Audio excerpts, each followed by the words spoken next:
ধারালো অস্ত্র দিয়ে এলোপাথারি ভাবে কোপানো এক গৃহবধূর রক্তাক্ত দেহ উদ্ধারকে ঘিরে তীব্র চাঞ্চল্য ছড়ালো বাঁকুড়া জেলার কতুলপুর থানার অন্তর্গত গৌড় এলাকায়। মৃত ওই গৃহবধূর নাম মানসী মাঝি, বয়স আনুমানিক ৩৫ বছর, বাড়ি গৌড় এলাকাতেই। জানা গেছে মানসী নামে ওই গৃহবধূ কয়েক বছর আগে গৌড় গ্রামের প্রদীপ মাঝি নামে এক যুবককে ভালোবেসে বিয়ে করেছিল। বর্তমানে দুটি সন্তান রয়েছে তাদের। কিন্তু আজকের ঘটনার পর থেকে অভিযোগ উঠছে মানসীর ওপর নাকি তার স্বামী সহ শ্বশুরবাড়ির লোকজন অত্যাচার করতেন, মানসিক নির্যাতন করা হতো তার ওপর। গতকাল রাত থেকে নাকি ওই গৃহবধূ বাড়ি থেকে নিখোঁজ ছিলেন বলেও কানাঘুষো কথা শুরু হয়েছে এবং আজ সকাল হতেই দেখা যায় গ্রাম লাগোয়া আলু জমির ধারে ওই গৃহবধূর ক্ষত বিক্ষত দেহ পড়ে রয়েছে। শরীর থেকে মুন্ডু প্রায় কাটা হয়ে রয়েছে। গোটা শরীরে ধারালো অস্ত্র দিয়ে একেবারে এলোপাথারি ভাবে কুপিয়ে হত্যা করা হয়েছে তাকে। এমন নৃশংস দৃশ্য দেখে পরিবারের লোকজনের পাশাপাশি গ্রামের প্রতিটি মানুষ একেবারে শিউরে উঠেছেন। এলাকা সূত্রে এই ঘটনার খবর পেয়ে তড়িঘড়ি ঘটনাস্থলে পৌঁছায় পুলিশ। ময়না তদন্তের জন্য দেহটিকে উদ্ধার করে তারা হাসপাতালে পাঠান। খোদ বিষ্ণুপুরের এসডিপিও সুপ্রকাশ দাস তিনি নিজেও ঘটনাস্থলে পৌঁছে সরেজমিনে খতিয়ে দেখেন। এই ঘটনায় মৃতার পরিবারের লোকজন গৃহবধূর স্বামীর ওপর সন্দেহ করছেন। মানসী মাঝির স্বামী প্রদীপ মাঝি তার স্ত্রীকে খুন করেছে বলে তারা অনুমান করছেন। তাই ঘটনার রহস্য উন্মোচন করতে প্রকৃত তদন্ত করে সঠিক বিচারের দাবি জানিয়েছেন মৃত গৃহবধূর বাপের বাড়ির লোকজন। ঘটনাটা বলতে আমার কাকার মেয়ে, ঠিক আছে, তো আমরা জানতাম না, সব রাত্রে অনেক কিছু হয়েছে, পরে পরে শোনা যাচ্ছে। তো আমি যখন 10টা সাড়ে 10টা বাজবে, ঠিক আছে, আমি বাড়িতে কিছু কাজ করছিলাম, তো তখন পাশাপাশি সব বলছে নাকি যে এরকম আমার দিদির নাম করে বলছে যে ওকে নাকি কেটে ফেলে দিয়েছে। আমরা শুনে অবাক যে কী হয়েছে, আমরা ভাবতেই পারছি না এরকম হয়েছে কিনা। যে সঙ্গে সঙ্গে আমরা গেছি, তো যে তারপরে যে দেখছি এরকম একটা মানে ছিন্ন বিচ্ছিন্ন করা বডি ওখানে পড়ে আছে ওই একটা পুকুরের পাড়ে, ওদের গ্রাম থেকে একটু যে পুকুরের পাড়ে গৌড়, আর পুকুরটা হচ্ছে ঘোষপুকুরের পাড়ে। তো আমরা ভাবতেই পারছি না যে ও, তখন আমিও কনফার্ম হয়নি যে ওই আমার দিদি বলে। তারপরে আমি ভাবলাম তাহলে সবাই বলছে যে কনফার্ম না, কিন্তু ওর স্বামী অলরেডি তার আগে সকালবেলায় দেখে চলে গেছে, দেখে ঘরে যেয়ে বসে আছে। দিয়ে তারপরে সমস্ত মানে বোঝা যাচ্ছে, পরে আমি পরে শুনলাম যে ওর সঙ্গে ঝগড়া হয়েছে, যে কালকে রাত থেকে ঝগড়া, খায়নি দুদিন ধরে, ও কিছু খোঁজ খবর কিছু জানায়নি ওর বাপের বাড়িতে, ঠিক আছে। 10টার পর ওর বাবা মানে মেয়েটার বাবা, তো সে জানতে পারছে, আমরাও 10:30 11টার সময় জানতে পারছি। তো ও আবার মাংসের দোকান আছে, তো পুরো মারাটা দেখে পুরো বোঝা যাচ্ছে যে ওই মাংস কাটার ছুরি দিয়েই ধারালো অস্ত্র দিয়েই কেটে কেটে খুন করেছে। গোলা কেটে প্রায় আলাদা করে দিয়েছে, পেটে নাড়ি ভুড়ি বের করে দিয়েছে। মানে পুরোটাই পুরো মনে হচ্ছে যেন স্বামী, কারণ আমাদের যেটা সন্দেহ হচ্ছে যে স্বামী করেছে।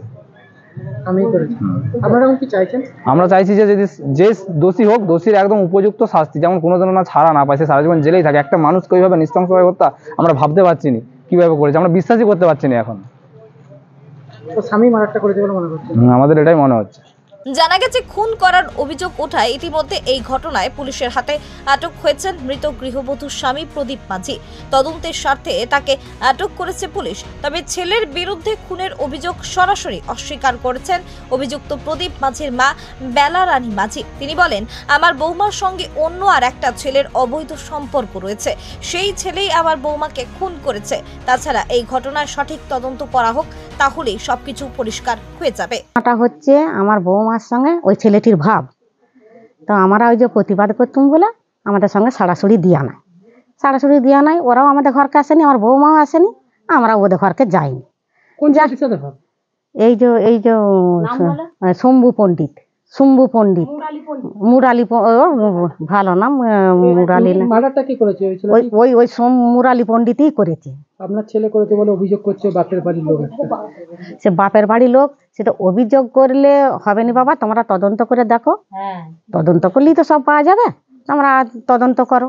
আপনি ছেলের মা হয়, আপনার বৌমা হয়? আমার বৌমা হয়। তাহলে মারাটি কে করেছে, কি আনুমানিক কি মনে করছেন? আমরা আনুমানিক মনে করছি ওই মুরালি পণ্ডিত, ও ছাড়া কেউ হবে না। কবে থেকে ঘরে থাকেনি আপনার বউ? কালকে, এবারে ধরো আলাদা, এবারে কে কখন আছে না আছে বাবু, আমি বাবু ওইসব ওদের ঘর দুয়ারকে যাওয়া তাহলে একটা সবই জানি, কিন্তু ঘর দুয়ারকে যাওয়া না কি করে জানবো কে কখন ঘরে আছে না আছে, তাহলে আমরা কি করে জানবো বাবা। এবারে ঘর একটা যাওয়া আসা থাকলে কে কোথায় যাচ্ছে না যাচ্ছে সেটা খোঁজ রাখি, কিন্তু যাওয়া আসা না থাকলে কি করে জানবো যে কোথায় যাচ্ছে কোথায় না যাচ্ছে, সেটা কি করে জানবো বল। এই অবৈধ সম্পর্কের জেরেই কি মার্ডার হয়েছে? হ্যাঁ এই অবৈধ সম্পর্কের জেরেই কি মার্ডারটা হয়েছে মনে করছেন? হ্যাঁ, আমাদের ওইটাই সন্দেহ, আমাদের আর কিসেরও আর আমাদের সন্দেহ নাই। কতুলপুরের এই নৃশংস ঘটনায় বিবৃতি দিয়েছেন বিষ্ণুপুরের এসডিপিও সুপ্রকাশ দাস।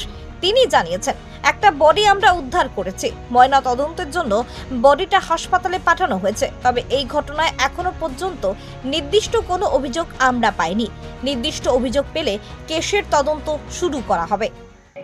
আজ সকালে অ্যারাউন্ড 10:30 নাগাদ আমাদের কাছে একটা ইনফরমেশন আসে যে মদনমোহনপুর জিপির গৌড় বলে যে গ্রাম আছে, ওখানে একটা আলু ক্ষেতের মধ্যে একজন মহিলার ডেড বডি পাওয়া গেছে। তো তদন্তে পুলিশ যায় এবং বডি উদ্ধার করে।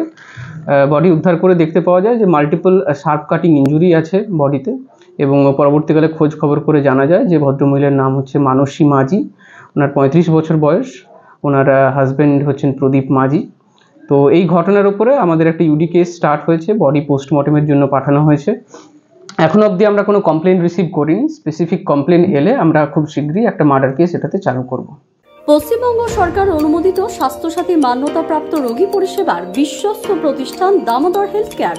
এখানে রয়েছে semi modular OT, OPD, general medicine, gynaecology, gynae surgery, general surgery, orthopaedic surgery, ENT surgery, advance physiotherapy clinic, medicine বিভাগ, অ্যাডভান্স ডায়াগনোসিস সেন্টার সহ নানান পরিষেবা রয়েছে। 24 ঘন্টা লিফট পরিষেবা, এছাড়াও 24 ঘন্টায় থাকছে অ্যাম্বুলেন্স পরিষেবা, সাথে মেডিকেল ইন্স্যুরেন্সের মতো প্রয়োজনীয় সুবিধাও। এছাড়াও রয়েছে ওষুধের দোকান।